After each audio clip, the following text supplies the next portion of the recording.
Hello, fellow book readers. My name is John, and today we are going to go over my April reading recap. I read 18 books in April, and I think it was one of the best months of reading I've had in a long time. But let's get into it a little bit. Remember, there will be slight spoilers for all these books that I'm talking about because I'm going to kind of review them a little bit. So I started the month really strong with my favorite book, actually, of the month, and that is The Children of Gods and Fighting Men, the first book in the Gale Song trilogy by Shauna Lawless. I gave this book 5 stars. I thought it was amazing. It was a great combination of fantasy, real Irish history, and mythology. And she doesn't shy away from the real history that's going on in 10th and 11th century Ireland, but she manages to make it a fantasy at the same time by if somebody dies in a battle, that person still dies in the battle, but it may happen a little bit differently than history shows how it happened. And there's obviously a lot of magic here because she uses real Irish myths and she brings them in with real Irish kings and queens and stuff like that. It's perfect. She does it really well. So yeah, I really appreciated this book a lot. The Gale Song trilogy from front to back is probably my favorite trilogy that I've read so far this year, or my favorite just series that I've read so far this year. And the first book is my favorite book in that trilogy. But then I went on to the second book, The Words of Kings and Prophets, which is again by Shauna Lawless. I gave this book 4 stars. I think it's great. It does everything that the first book does well, but I will say she adds a couple other point of view characters in this book that I don't think work as well as the two main that we get in The Children of God and Fighting Men. But they still work enough, and the magic is explored even more in this book. And this is really where you learn that the series is kind of grimdark. So yeah, I appreciate this book a lot. It's still great. And then I read the third and final book in the trilogy, The Land of the Living and the Dead, again by Shauna Lawless. I gave this 4.5 stars. It's near perfection. The only thing stopping it from being in the 5-star range for me is I think she foreshadowed some stuff in the first 2 books that doesn't actually come to fruition in this book, and that always bothers me when that happens a little bit. But the stuff that does happen in this book is shocking and emotional. This book has such a great bittersweet ending. There's real stakes to everything, and it also sets up the next trilogy that she's writing in a way that makes you want to actually read it. So yeah, I have no complaints about this book as a finale book. I think it's near perfection. Okay, then I read the original Hunger Games trilogy by Susan Collins, starting with The Hunger Games, which I gave 4 stars. I think it's great. It's a very fun time. I think the Hunger Games themselves are written very well. I think the politics behind it all is done exceptionally well. That's maybe my favorite part of the entire series. And this is important, I think Rue's death is so emotional and works on such a great level that I applaud the way she wrote that. It was a gut punch for me. It brought me to tears, and I thought Peeta and Katniss had a really great chemistry. So I don't really have any complaints about this book. I do wish there was a little bit more time spent in District 12 before the Hunger Games began. That's my one complaint.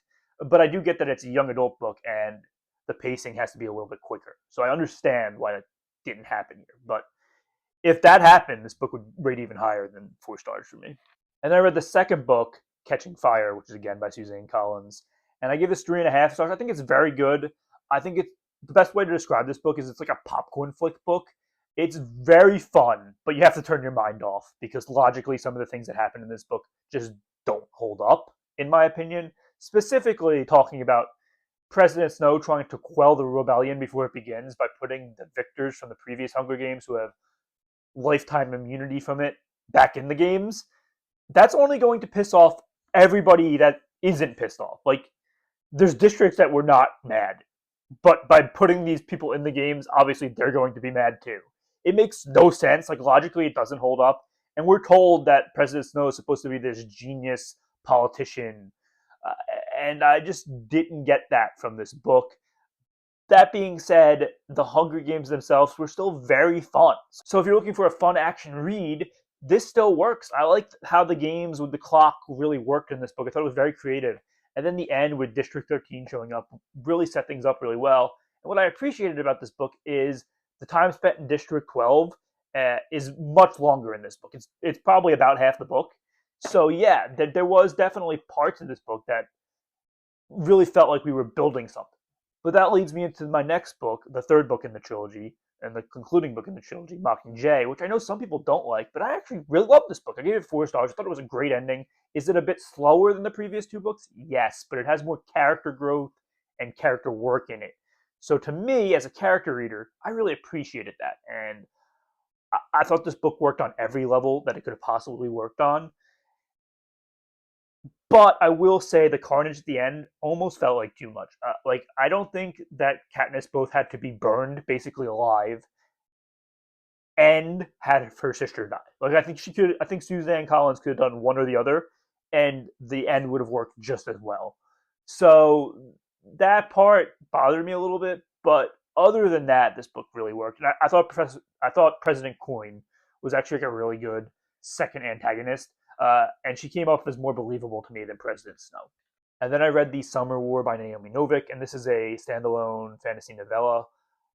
Naomi Novik is a brilliant writer. I've now read Spinning Silver and The Summer War by her, and neither one were misses. They actually both really exceeded my expectations. I give this 4 stars. I thought it was great. Great. This is a quick read. You can read it in 2 to 3 hours, and it does everything you love about fantasy. It has world building, magic, great character work, war, and action. But it also reads kind of like a fairy tale at the same time, and it's sort of whimsical, and I just love that about it. So yeah, I can't recommend it enough. And then I read the Age of Madness trilogy by Joe Abercrombie, which I thought was overall an excellent time. And that starts with A Little Hatred, which I gave 4 stars. I think this is a great book. I think this is an improvement in how he wrote book one of the original trilogy. It has great characters, really balanced cast characters too. There's 7 point of view characters, and 5 of them were like really fascinating reads. But on top of that, there's actually a plot in this book. Now it's a minimal plot, but it's still there. You got the uprising in the one town, and you get the duel in the circle. And I thought both plot points pushed me to keep reading while I was learning about these great characters. So yeah, this book was really great. Gave it 4 stars. And then I read The Trouble with Peace, which is the second book in that trilogy. And this book was near perfect for me. 4.5 stars. I loved this book. Almost everything about this book. Savine and Orso are like my 2 favorite. Savine, Orso, and Vic are my 3 favorite characters in this trilogy. And I think they all had like excellent roles in this book. So you had Savine like working with Leo to start a rebellion kind of behind his back. Like he's too stupid to realize what she's doing. But that's perfect for Savine, I feel like. And then you had Orso, who I think is the most pure character in this trilogy. Just a very easy protagonist to root for.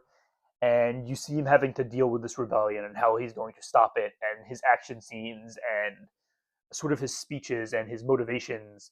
And you really get to know him as a character. And then Vic really steps up in this book. She has some great scenes, especially the scenes where she meets Vitari and Shanked in that one city. I thought that scene was maybe my favorite scene in the entire book. But at the end of the book, she joins the uprising that's about to storm the capital and start like what is essentially Joe Abercrombie's version of the French Revolution. Perfect stuff here. You also got Ricky becoming this sort of mythological witch with runes all over her faces and scheming in the north. So much about this book worked, from the action to the character work. It was just a brilliant book. The only thing stopping it from getting into the 5 star range for me is I do think Clover and Broad are both misses as point of view characters, but fortunately, they're really not in the book as much as the other point of view characters.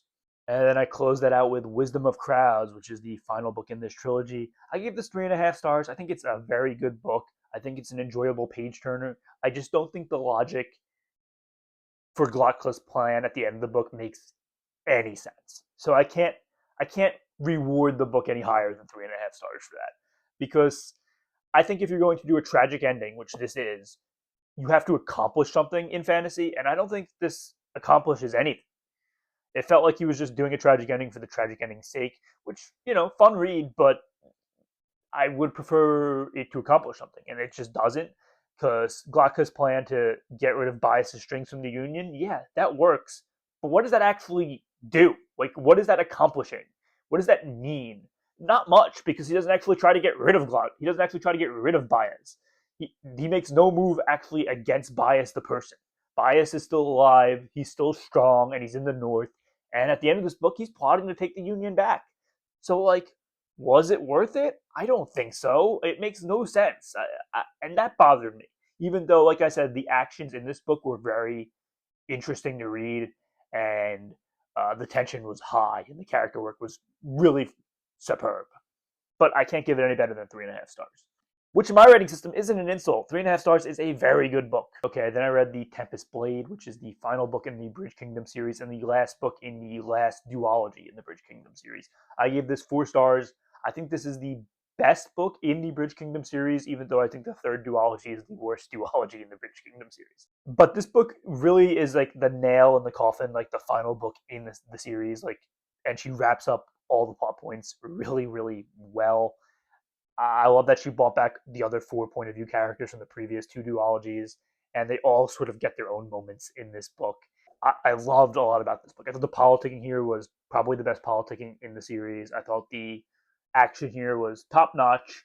It wasn't as great as some of the action in previous books, but I still thought it was very, very good. And the character work here was elite because, again, all the characters are back. And I just love this world in general. I think she made like 6 different kingdoms, and they all feel very different from each other, and they all come together to build the world in a way that is cohesive and works. So yeah, this is a great series in my opinion.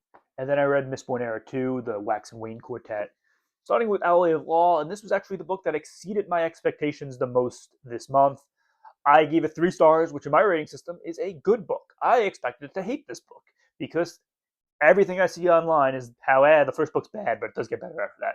I don't think the first book was bad at all.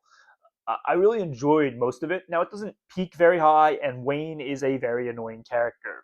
But if you can get past those 2 things, it has some really great action, a great climax, and I think Wax, in particular, is an awesome protagonist. But Steris and Murassi both pull their weight. They're very good characters. Steris, in particular, is a interesting character because she's like a representation of autism, and I haven't seen that yet really in fantasy, so I think that works. And then Murassi is just a very good female main character. And then I read Shadows of Self, the second book in the Wax and Wayne Quartet, again by Brandon Sanderson.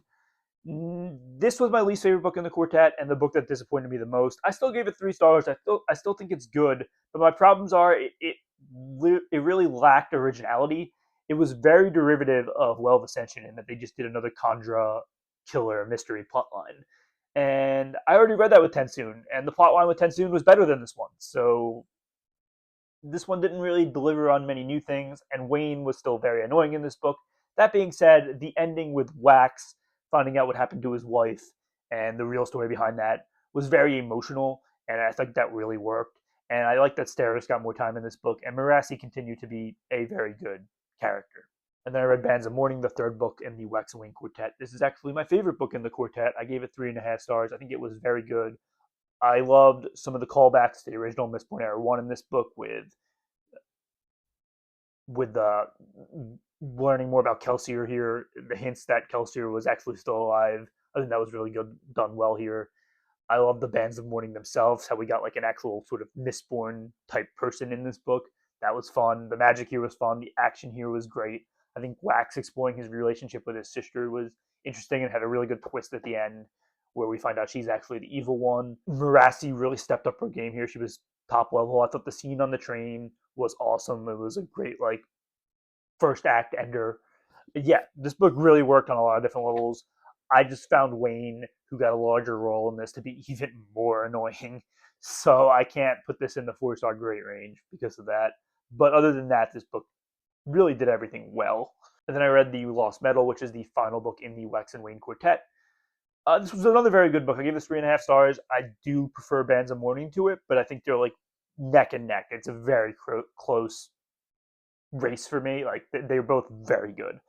Now, I love the epilogue of this book. The epilogue of this book is everybody should be where they are, and it makes sense. It works logically. Plus, it sets up the Ghost Bloods arc. And I love Murassi's plot in this book because the callback to Ellen was, I think, pretty darn perfect. I really like that Steris got her own plotline in this book. She didn't feel like an afterthought. That was perfect too. And Wax's stuff was good, even though he was in the book a lot less than I wanted him to be. Now, what didn't work for me is, unfortunately, the Wayne part. That's supposed to be the big gut punch, I think. The big, like, moment that means something, and I just didn't care because I didn't enjoy Wayne as a character. So unfortunately, that fell flat for me. But still, I feel like that's going to work for a lot of people. So for me, it's not that big a deal. I gave it 3.5 stars. I still think it's very good.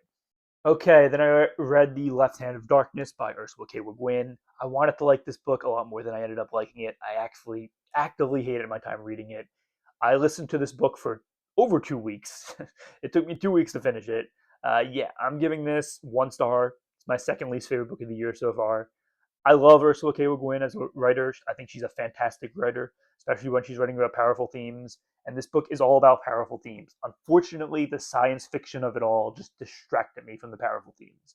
Like I was lost in the science fiction, like because it's very hard science fiction, and like she's talking about these like powerful ideas, but there's just like this science fiction world building going on around it that just didn't work for me, unfortunately.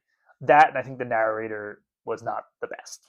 And then I read the first book in the Red Rising series by Pierce Brown. I gave this 3.5 stars. I think it's very good. I think this book actually gets undersold online about how good it is. I don't think the first book in the series is actually bad at all. I think it's kind of short and it's very action heavy. It's quickly paced. Is the middle a little bit longer than it needs to be? Perhaps, but the moments in the middle build character and they still deliver on the action that the rest of the book does. So I still think it's an enjoyable read through and through. Is it a little bit derivative of something like the Hunger Games? Kinda, but I think it's more derivative of Lord of the Flies, which is a great book. So yeah, I really, really, really enjoyed this. I think Darrow's a great character. I think Mustang is an elite level character.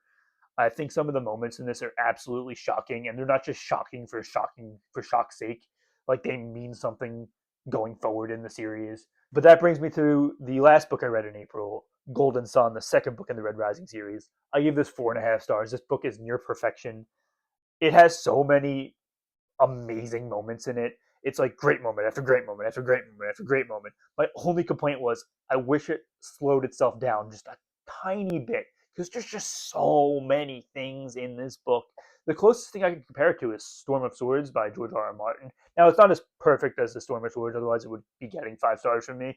But it's damn close. Like the stuff it does is really impactful. Like every scene that was supposed to have an impact had an impact on me, but it does so without sacrificing character work. The character work in this is elite, and you get attached to these characters, and then some of them just don't make it. And it's very sad, and it's a gut punch, but it really works. And that is all 18 books I read in April. Let me know down below if you read any of these books or what you read in April. And as always, thanks for watching.